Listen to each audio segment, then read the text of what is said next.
From across the steely waters of a northern loch come the haunting calls of a black-throated diver.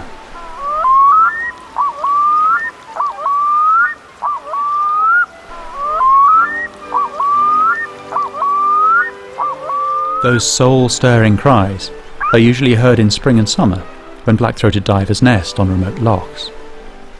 They're strong contenders for our most beautiful bird.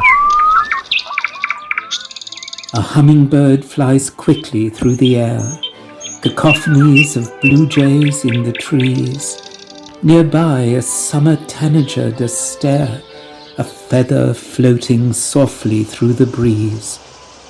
Good birds fly suitably on hollow wings. They sing and dance right through the frigid air.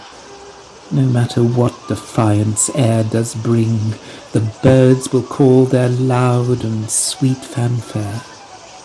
But what? The chowhounds at the feeders there replace the birdseed every single week, and generally sparrows only care. The bird shoves so much food into its beak. But nonetheless, I watch them every day. I'm hoping for a bird that is not grey.